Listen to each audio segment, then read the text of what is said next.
Very very important है ये, इस बार बोर्ड में जरूर पूछा जाएगा, क्योंकि जब भी पेपर का सेट बनता है तो ये हर सेट में एक इस टाइप का क्वेश्चन जरूर रहता है। ये बस यहाँ √3 है तो कहीं √2 हो जाएगा, कहीं √5 हो जाएगा, लेकिन इस टाइप का क्वेश्चन जरूर बनता है। तो आपको अच्छे से इस सवाल को देखना है और तैयार करके अपने नोट्स में नोट डाउन कर लेना है और इसको बार बार रिवाइज करते रहना है जब तक आपका बोर्ड एग्जाम पेपर ना हो जाए।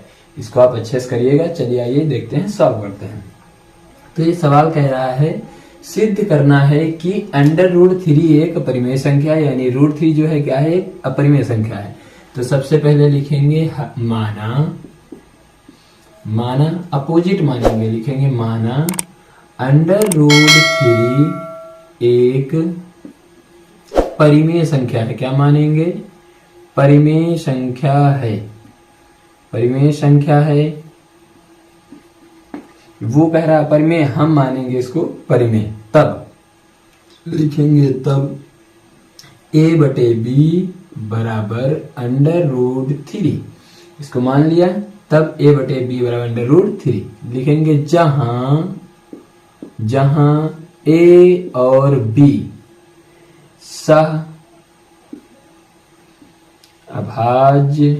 सहअभाज्य संख्या है, सहअभाज्य गुणनखंड है या संख्या है। तब क्या करेंगे?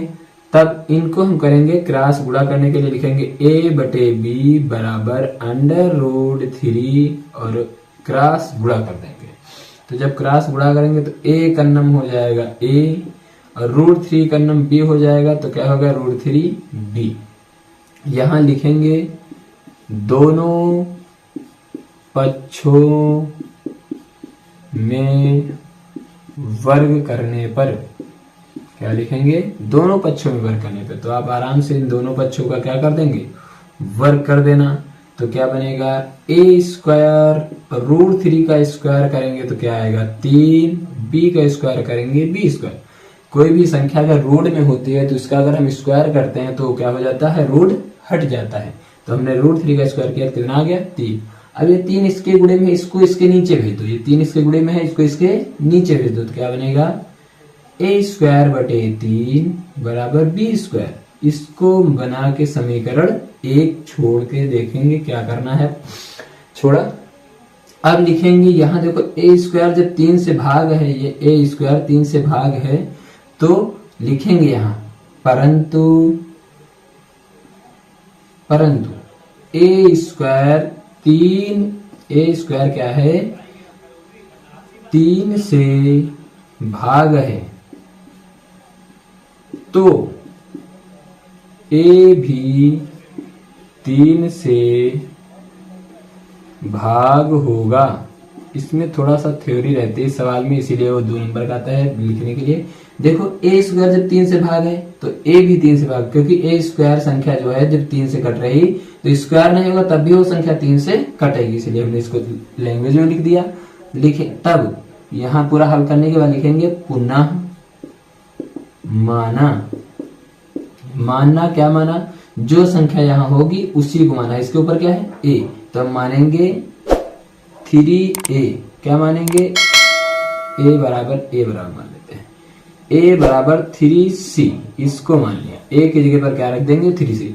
जहां a है उसके जगह पर 3c। 3 कहां से आया? जितनी संख्या यहां होगी उसी को यहां पर मानेंगे।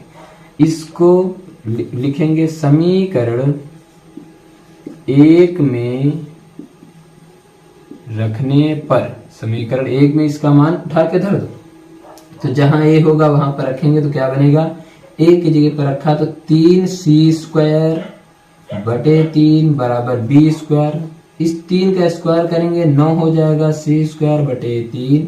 3 से काट दो, आ गया 3 और बराबर b²। तो यहां पर क्या बना है? इधर है 3c² बराबर b²। इस 3 को इसके नीचे भेज दो तो बन गया c² बराबर b²/3। यहां भी समीकरण फिर से क्या बन गई? 2। यहां भी हम वही लिखेंगे। क्या लिखेंगे? लिखेंगे जहां b² 3 से भाग है तो b भी 3 से भाग होगा। इतना लिखने के बाद अब यहाँ पर हम इसकी थ्योरी लिखेंगे जो बोर्ड एग्जाम में पूछी जाती है। इसी के नीचे इसी का मेन महत्व है। क्या महत्व है? कह रहा था ये सवाल कि ये ए और बी क्या है? सहभाज्य गुणनखंड है। जबकि यहाँ पर देखो तो क्या निकल रहे हैं? ये 3 के गुणज निकल रहे हैं कि नहीं निकल रहे हैं? इसलिए हम लिखेंगे परंतु ए एंड बी सह अभाज्य गुणनखंड हैं, जबकि यह 3 का गुणज है। अतः क्या लिखेंगे? अतः हमारी परिकल्पना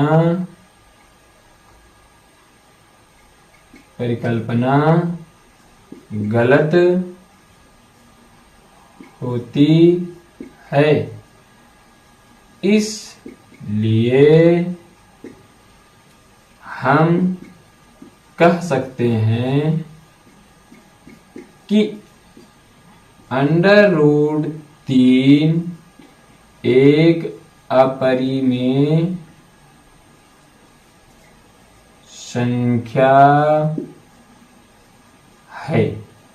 इस तरह इस सवाल को सॉल्व करना है। Prove that. इस क्वेश्चन को अच्छे से देख लेना है क्योंकि इस टाइप का कोई भी सवाल सिर्फ चेंज क्या होगा, इस √3 के जगह पर √5 आ सकता है या √7 आ सकता है। इस टाइप की संख्या बदल सकती है। तो जहां 3 दिख रहा है इस सवाल में वहां पर 5 कर देना, जहां 3 दिख रहा है तो वहां 7 कर देना। बिल्कुल सेम इसी तरह आपको नोट्स में उतार लेना है। ये 2 सवाल आपको अपने हाथ से सॉल्व कर लेने हैं इसी तरह पूरे मेथड में। एक बार फिर देख लीजिए जरा कैसे किया है। सबसे पहले कह रहा था सिद्ध कीजिए √3 एक अपरिमेय संख्या है। तो हमने क्या किया, इस संख्या को उल्टा मान लिया, परिमेय संख्या माना। फिर हमने लिखा तब a और b बराबर √3, जहां a b क्या है? सहभाज्य गुणनखंड संख्या है। फिर a b बराबर √3, इनमें हमने क्या किया? गुणनखंड कर गुणा कर दिया। जब क्रॉस गुणा किया तो a बराबर √3b बना। फिर हमने दोनों पक्षों का वर्ग किया। वर्ग करने के बाद इनको हमने सॉल्व किया तो क्या बना? a² बराबर b। इसको मान लिया समीकरण a। फिर हमने देखा a² जब 3 से भाग है तो हमने लिख दिया a² जब 3 से भाग है तो a भी 3 से भाग होगा। तब हमने पुनः मान लिया कि a बराबर क्या हो गया? 3c। इसको समीकरण में फिर रख दिया a की जगह पर, तो a की जगह पर हो गया 3c। इसका स्क्वायर किया तो 9c², फिर 3 से इसको काटा है तो बन गया 3c² बराबर b। इस 3 को इसके नीचे भेज दिया तो बना c² बराबर b²/3। इसको मान लिया समीकरण 2। फिर हमने लिख दिया जहां b² भी 3 से भाग है तो b भी 3 से भाग होगा, क्योंकि जैसे ये था इसी तरह हमने इसको भी नोट कर दिया। तब लिखेंगे परंतु ए बी क्या था? सहभाज्य गुणनखंड था, जबकि यह 3 का गुणज है। इसलिए हमारी परिकल्पना गलत हो रही है। इसलिए हम कह सकते हैं कि √3 एक अपरिमेय संख्या है। इस तरह सवाल को आपको सॉल्व करना है, क्योंकि इस टाइप का अगर नहीं तो वो इन दोनों टाइप में से कोई एक सवाल आना तय है। इस सवाल को आप अच्छे से देखना है। इस सवाल में इस तरीके से सवाल दिया गया होता है और उसमें √3 सिर्फ सिंगल था। इसमें देखो ऐड कर दी कोई संख्या, या घटाएगा या जोड़ेगा। तो क्या करेंगे, इसको भी उसी तरह करेंगे। क्या लिखेंगे? माना, मार्कर थोड़ा सा चेंज करें जिससे थोड़ा सा कलर अच्छा लगे। माना में क्या लिखेंगे? माना √5 माइनस √3 एक अपरिमेय संख्या है। क्या है? अपरिमेय नहीं, उसको माना क्या होता है? सॉरी गलती हो गई इस बार।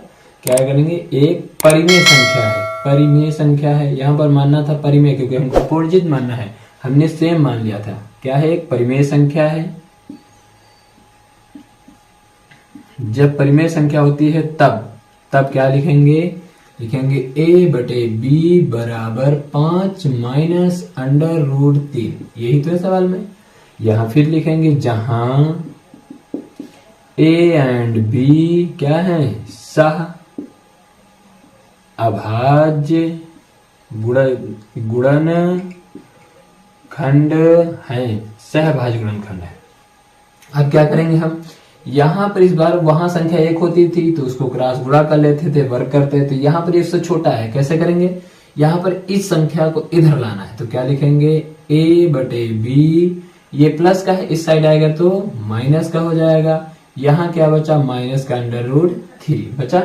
इस माइनस को भी इस तरफ ले आओ तो क्या बनेगा? a/b माइनस 5, और ये माइनस इस तरफ आ गया तो इधर कितना बचा? √3 ये बचा। फिर इसके बाद एक और स्टेप करें तो क्या हो जाएगा? इस माइनस का अंदर गुणा कर दो तो बनेगा -a/b माइनस माइनस माइनस, और ये माइनस क्या हो गया? +5 बराबर √3। इस प्लस वाले को इधर ले आओ, माइनस वाले को इधर ले जाओ तो क्या बन जाएगा? 5 + a/b बराबर, यहाँ पर प्लस का नहीं, ये इधर जाएगा तो कैसा हो जाएगा? माइनस का हो जाएगा, बराबर √3। ये हमने सॉल्व करके निकाल लिया। परंतु यहां हम लिखेंगे, इसकी थोड़ी सी व्याख्या लिखनी पड़ेगी। क्या लिखेंगे? किंतु हम जानते हैं, क्या जानते हैं? अभी सिद्ध किया था कि √3 एक अपरिमेय संख्या। इसी तरह लिखेंगे, किंतु हम जानते हैं कि कभी भी कोई परिमेय संख्या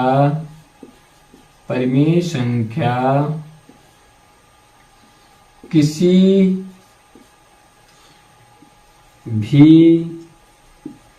अपरिमेय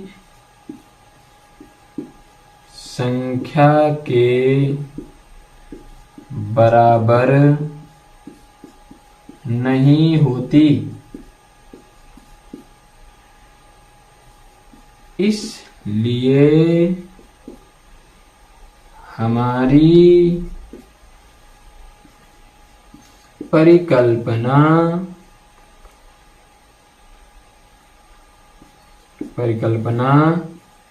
गलत होती है। अतः 5 - √3 एक अपरिमेय संख्या है। Prove that. इस तरह इस सवाल को करना है। ये सवाल उससे छोटा होता है, बस थोड़ा सा करने में लैंग्वेज को चेंज करना है। क्या करना है? सिद्ध करना है कि 5 - √3 एक परिमेय संख्या है। तो पहले उल्टा मान लेंगे, लिखेंगे 5 - √3 क्या एक परिमेय संख्या है। फिर a/b बराबर 5 - √3, जहां क्या है? a b एक सहभाज्य गुणनखंड है। फिर इसी को सॉल्व करने के लिए ये 5 को इधर लाए तो ये प्लस का था, हो गया माइनस का, यह माइनस ही रहा। फिर हमने क्या कि इस माइनस को इधर ले आए हैं, इस माइनस से इसमें गुणा कर दिया। गुणा करने पर ये प्लस माइनस माइनस प्लस हुआ। 5 को इधर किया, उस संख्या को उधर कर दिया। फिर हमने सॉल्व किया। बाई चांस आप इतनी कैलकुलेशन नहीं कर पाते हैं तो आप यहीं पर इस सवाल को यहां तक भी करके ये लिख सकते थे आप, जिससे आप तब भी आपका सवाल सही माना जाएगा।